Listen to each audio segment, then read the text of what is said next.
Lily lay in the quiet bedroom, gazing wistfully out the window as new life stirred outside. Spring had burst into the city with a sudden thaw, melting the icy blanket on roads and sidewalks in just 2 days, leaving only tattered snow mounds along curbs and under park trees. She heard a noisy group of teens pass by the house, laughing loudly, and sighed heavily. "Must be nice to be young and healthy," she thought, recalling the hopes and dreams that filled her youth. It seemed like just yesterday. Now she was a helpless, forgotten, bedridden patient.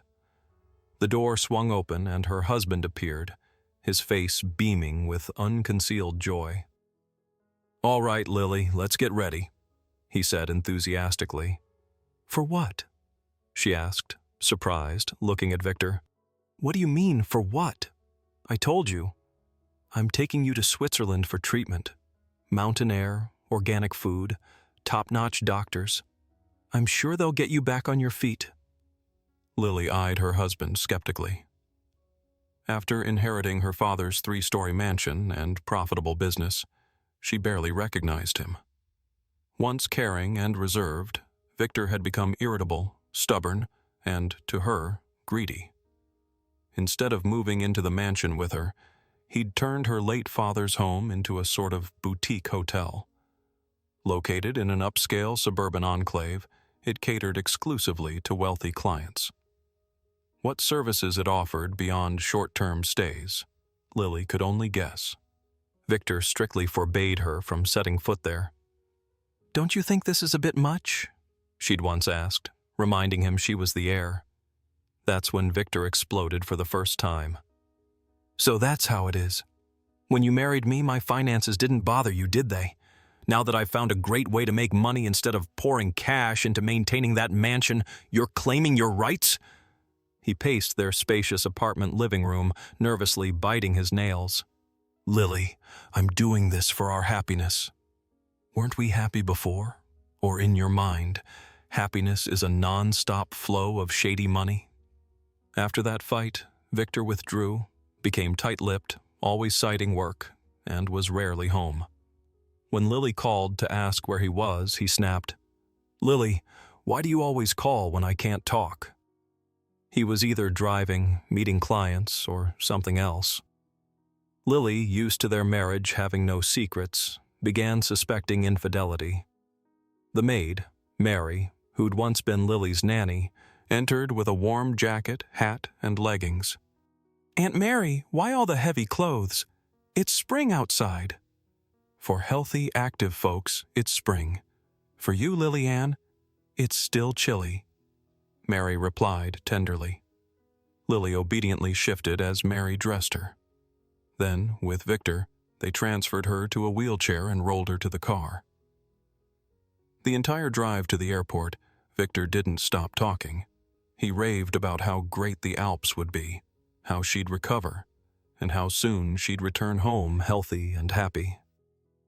Lily listened, incredulous. Why was her husband, so unbearable lately, suddenly so caring? Had his conscience awakened? Or was he plotting something?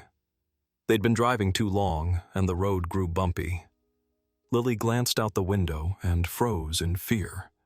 They weren't on the familiar highway to the airport, but in a dense forest. Pressing her forehead to the glass to spot a road, she recoiled. They were on a dirt track. Her chest tightened, breathing grew hard. She asked to crack the window. "Hot?" Victor asked, surprised. "I'll turn on the AC."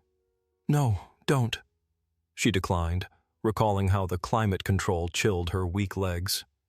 "It's just stuffy." "Hold on, we're almost there," he said calmly, turning onto a narrower path. Tree branches scraped the windows, darkening the car's interior with encroaching twilight. Lily didn't know what to think. Finally, the car stopped. Victor opened the back door, and the scent of pine, wood, and chimney smoke hit her. Birds chirped in low shrubs, and a cuckoo called high above. Out of nowhere, a grim man of indeterminate age with a neatly trimmed wedge-shaped beard approached and helped Victor unload the wheelchair. "Greetings, miss," he said, tipping an old felt hat. "Welcome to our forest retreat." Lily looked at Victor questioningly. He kicked the wheelchair's wheel and shrugged. "Sorry, Lily, it's how it is. I don't have the money to treat you, understand? Abroad's too expensive and our doctors can't agree on a treatment plan. So stay here for now. George will look after you." Victor patted the man's shoulder and pulled him aside. They whispered. "What wonderful air, you scoundrel," Lily whispered. "What a scoundrel you are. You haven't taken me to a doctor once lately. One hospital stay and that's it. You've already written me off. Couldn't you at least let me die in my own bed, not in some remote forest? How long do I even have?" Tears streamed down Lily's face. She covered it with her hands as Victor grabbed the wheelchair, spun it toward a path leading to a wooden cabin, and quickly rolled her there. At the porch, he caught his breath and said, "Sorry, Lily, but I don't want you dying in our apartment. I've got to live there, you know. So live out your days where you won't bother anyone. As for how long you've got, ask that cuckoo," he sneered, heading back to the car. Seconds later, Lily's travel bag flew from the car, the driver's door slammed, the engine roared, and Victor drove off. George emerged from the cabin and looked at Lily with pity. "How'd you end up married to a guy like that?" he asked, but seeing she couldn't speak, he wheeled her inside. "Victor was my dad's driver," Lily said, her voice trembling from the ordeal. She sipped herbal tea from her favorite mug, which Mary had thoughtfully packed. "I called him Uncle Victor because he seemed so mature and serious. He never talked to me. Just, hello, goodbye, that's it. I never thought he was young and handsome." My classmates opened my eyes when one asked how my dad wasn't afraid to send such a heartthrob to pick me up. I didn't get who she meant at first, then laughed. "What, Uncle Victor? He's old." The other girls giggled. "He's not old, just grown up, and he's got way more experience than our classmates." I was clueless. No wonder my friends called me Pumpkin. I knew nothing about men, only what I read in books. With no mom and a strict maid, Aunt Mary, there was no one to talk to. My friend's words stuck, and I started watching Victor. Once he caught me and asked, like a cold shower, "Why are you staring? Sizing me up?" I was mortified, turned away, wanting to sink through the floor. After that, I couldn't stop looking. When he wasn't watching, I'd stare, tears in my eyes. He was so perfect. His looks, his walk, his voice. Victor must have guessed my feelings because he'd tease me to make me blush, brushing my hand by accident, leaning close like he needed to check the side mirror. I nearly fainted from his nearness. I fell so hard that one day when he drove me to a final exam in senior year, I threw my arms around him and confessed everything. He listened and asked, unfazed, "So, what do you want from me?" "I've got nothing to offer." "But I do," I shouted. "Dad promised a big trust fund when I turn 18. We can start a family and live on our own." "Look at you, little schemer," he smirked. "Won't your dad bury me alive for this?" "No, Vicky. I'll beg him, say I can't live without you." "Can't live, huh?" he asked, staring into my eyes. Then he leaned in and kissed me, so passionately, like an adult. I hugged him and said, "Victor, darling, forget this stupid exam. Let's go to our country house. The first floor's renovated. There's even furniture." But he refused, said if I flunked, my dad would eat him alive. So I took the exams, didn't skip for Victor, got my diploma, and enrolled where Dad wanted. We celebrated at the country house. Dad's friends, my classmates came. I don't know where everyone stayed, but Victor and I slipped away to the attic. Lily sipped more tea. Cold sweat beaded on her forehead. She hadn't spoken this long in ages, catching her breath with effort. "Want to rest?" George asked. "You're so worked up it might not be good." "I'm already not good," she said sadly. "When I realized Victor dumped me in the forest like a sick cat, I thought my heart would burst. But my heart's not as weak as the doctors say. To survive this, George draped a blanket over her. The room darkened. Her story shook him to his core. But what stunned him most was Victor's cold-blooded instruction to him, a former convict. "Make sure she doesn't suffer. Add these drops to her drinks or food," he'd said, hiring the forester. George expected Victor to bring an elderly, fading woman, but saw a young, fairly attractive one, pale from months confined to bed. Before his conviction, George was a cardiologist, the top candidate for department head. But the hospital director, indebted to an old friend, pushed that friend for the role instead. To clear the way, he pinned a complaint on George, leading to criminal charges. George wasn't at fault for the death of the elderly woman whose daughter complained, but when you're just a cardiologist up against a well-connected director, the court sides against you. After serving his sentence, George returned to his hometown only to be gut-punched. His wife, who'd sent warm letters promising to wait and start anew, sold their apartment and fled.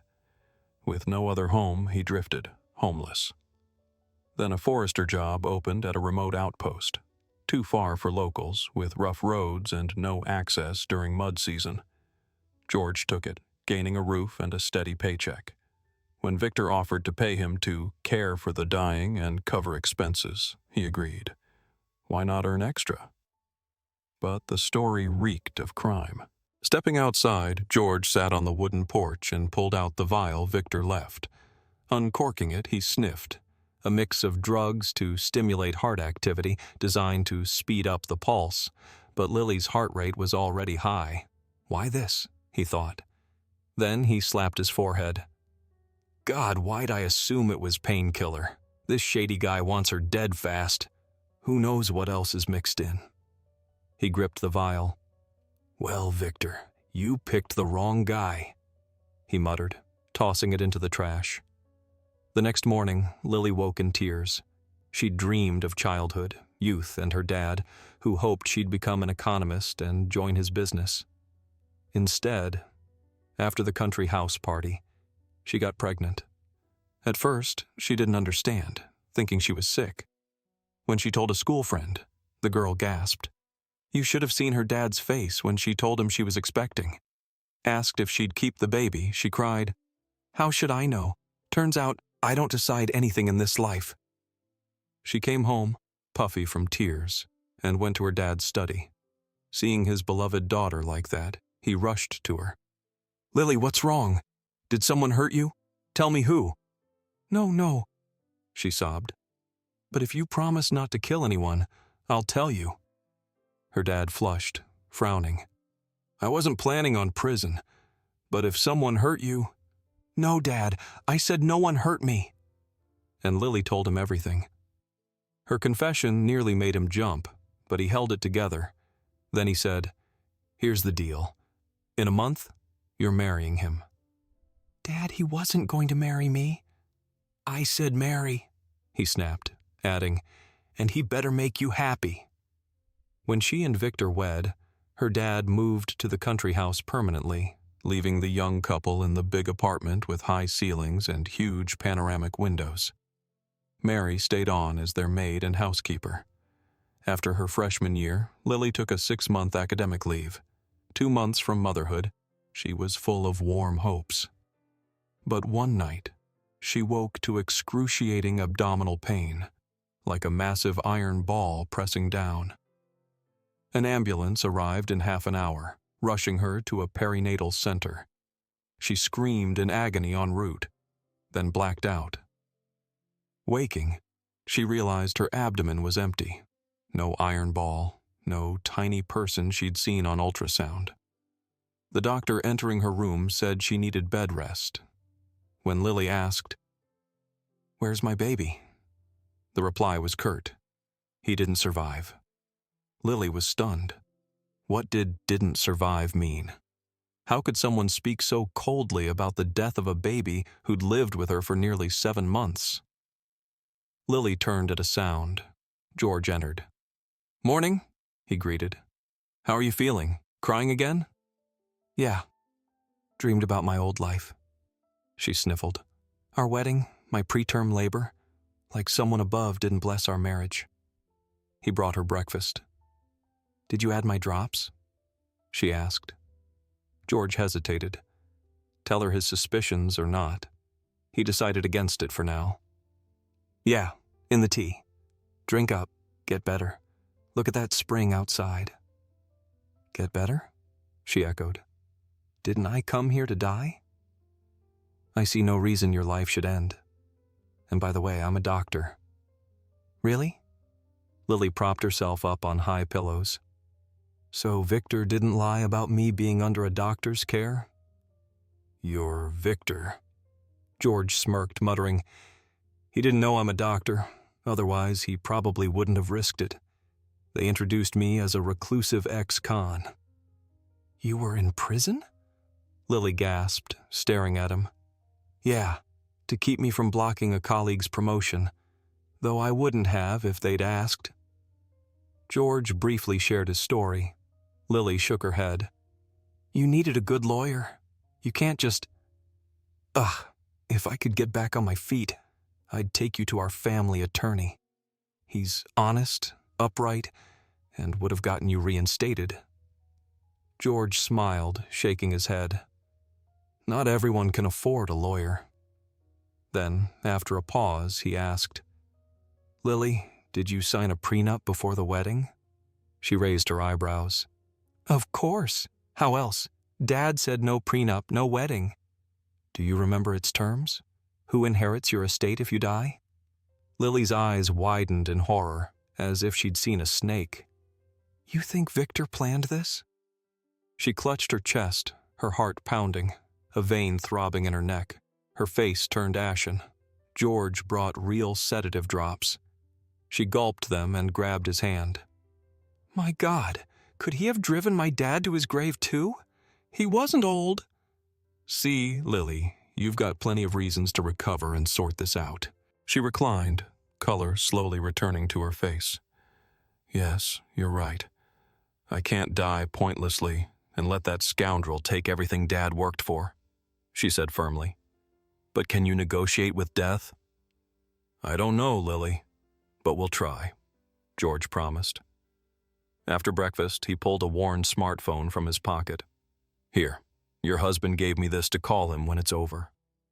Confusion crossed Lily's face. "I don't remember numbers by heart.